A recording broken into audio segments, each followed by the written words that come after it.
আমি তোমাকে কখনোই স্ত্রী হিসেবে অ্যাকসেপ্ট করিনি, আর ভবিষ্যতেও কোনোদিন করব না।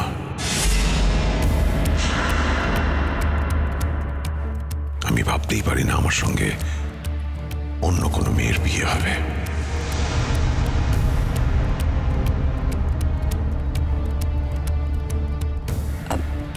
মানেটা ঠিক বুঝলাম না।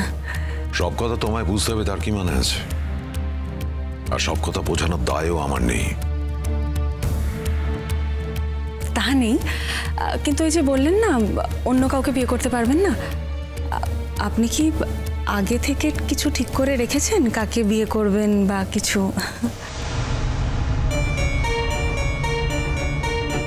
একটা কথার অনেক রকম মানে হতে পারে, কিন্তু এখানে সেই নিয়ে আলোচনা করে কোনো লাভ নেই।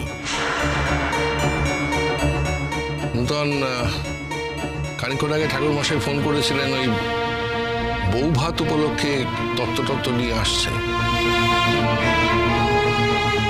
এখন তুই এই বিয়ে মানিস কিংবা না মানিস, এটা এখন প্রতিষ্ঠিত সত্য যে বিয়েটা দেখে এখন একটা মেয়ের জীবন নিয়ে তো আর ছিনিমিনি খেলা যায় না। আমি কোনো মেয়ের জীবন নিয়ে ছিনিমিনি খেলছি না দাদা। আমি কোনো মেয়ের জীবন নিয়ে ছিনিমিনি খেলতে চাই না। এমনকি কমলিনীর জীবন নিয়েও আমি ছিনিমিনি খেলতে চাই না। আচ্ছা, আমি বুঝতে পারছি না এর মধ্যে কমলিনীর জীবন নিয়ে ছিনিমিনি খেলার প্রশ্নটা আসছে কোথা থেকে? ঠিক তাই, আমিও ঠিক বুঝতে পারলাম না। কমলিনীদের জীবন নিয়ে তুমি ছিনিমিনি খেলতে যাবেই বা কেন? একটা কথা খোলসা করে বলো তো, কমলিনীদের সঙ্গে তোমার সম্পর্কটা কি? পার্বতী, তুমি আমাকে এমন একটা পরিস্থিতির মধ্যে ফেললে যে প্রতিশ্রুতি আমি তোমাকে দিয়েছিলাম ওই বন্ধ করার মধ্যে, সেই প্রতিশ্রুতি আমি ভাঙতে বাধ্য হচ্ছি।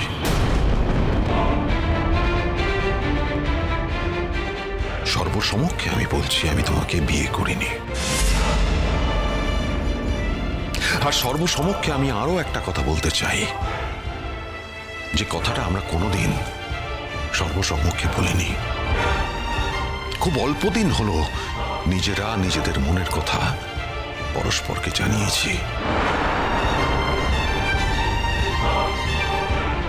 বাইরের লোকে যা জানতো, কিন্তু আমরা কখনো সর্বসমক্ষে সে কথা প্রকাশ করিনি।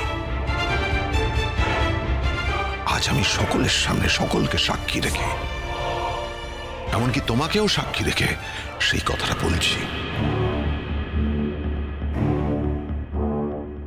যারা বোঝে এবং না বোঝে তাদেরকেও বলছি, যারা বুঝতে চায় এবং না বুঝতে চায় তাদেরকেও বলছি।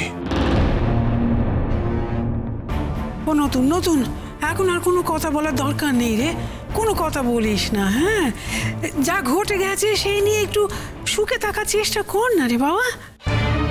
শোন, আমার বৌমা কিন্তু ছেলে মেয়ের মা।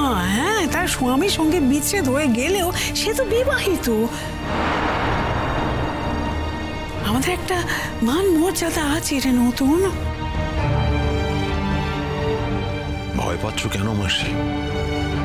মান মর্যাদা শুধু তোমাদের আছে, আমার নেই। এখন আমি আর কোনো কথাই শুনতে চাই না নতুন ঠাকুরপো। সেটা তোমার ব্যাপার, তুমি বলতে চাও না, আমি তো বলতে চাই। আজকে এসে থেকে কাকা বাবু ঠারে ঠুরে আমাকে অনেক কথা বলেছেন। তার কথার উত্তর দেওয়ার তো প্রয়োজন আছে, আমার দায় তো আছেই। কি এমন কথা তুমি বলবে নতুন? বললাম তো বিয়ে হয়েছে যখন, এখন মন দিয়ে সংসার করো। আর এমন কোনো কথা বলো না যাতে আমার মেয়ের জীবনে আবার কোনো ভাঙচুর হয়, লোকে ওকে ভুল বোঝে। তো বউ যখন বলতে চাইছে বলুক না, হ্যাঁ, কি কথা বলতে চাইছো নতুন? হ্যাঁ বলো তো, আমি শুনতে চাই। আমি আমার স্বামীর সমস্ত কিছু জেনে শুনেই তাকে গ্রহণ করতে চাই। আমার কোনো কিছুতেই আপত্তি নেই।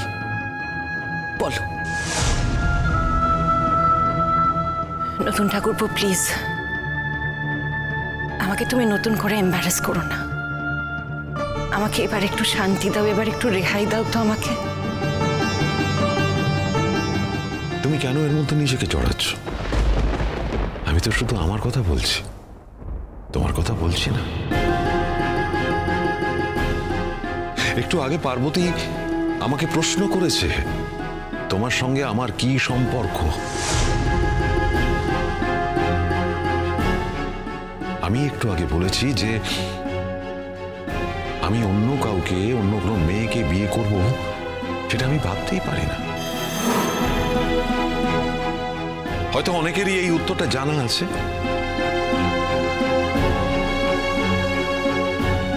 তোমার ছেলে মেয়ে আমার সামনে দাঁড়িয়ে আছে, তোমার পুত্রবধূ দাঁড়িয়ে আছে, তোমার ভাবী পুত্রবধূ দাঁড়িয়ে আছে, গুরুজনেরা আছেন, আর তাদের সকলকে সাক্ষী রেখে সকলের সামনে আমি বলছি আমি কমলিনীকে ভালোবাসি, ভালোবাসি।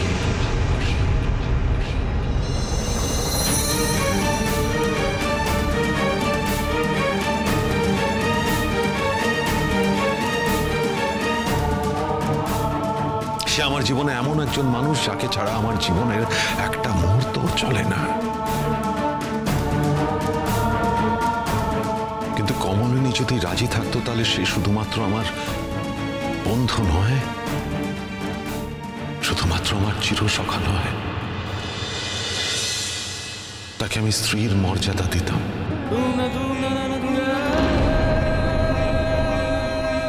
কিন্তু সে তো রাজি নয়। তাই ইচ্ছে থাকলেও তার সঙ্গে সারা জীবন আমার স্বামী স্ত্রী হয়ে কাটানো হলো না। যদিও আমি জানি স্বামী স্ত্রীর বন্ধুত্ব শ্রেষ্ঠ বন্ধুত্ব, কিন্তু সে তো হওয়ার নয়। কমলিনীর সেই না চাওয়াটা আমি মাথা পেতে নিয়েছি। সে শুধুই আমার বন্ধু, আমাদের সম্পর্কটা শুধুই বন্ধুত্বের মধ্যে সীমাবদ্ধ।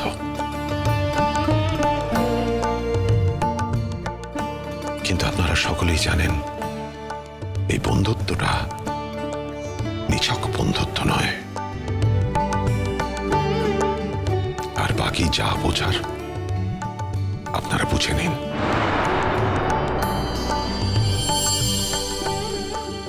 আশা করি আর কোনো প্রশ্ন তোমার নেই পার্বতী। না, আর কোনো প্রশ্ন নেই। অনেকের জীবনেই তো এমনটা ঘটে, তবু তারা বিয়ে করে, সংসারও করে।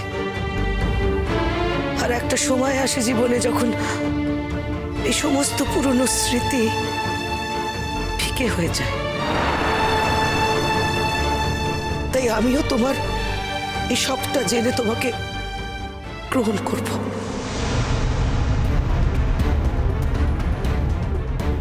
আমার কোনো আপত্তি নেই। তুমি অস্বীকার করলেও সবার সামনে দাঁড়িয়ে বলবো তুমি আমাকে সিঁদুরটা পরিয়েছ। তোমার অস্বীকার না জলের স্রোতে ভেসে যাবে।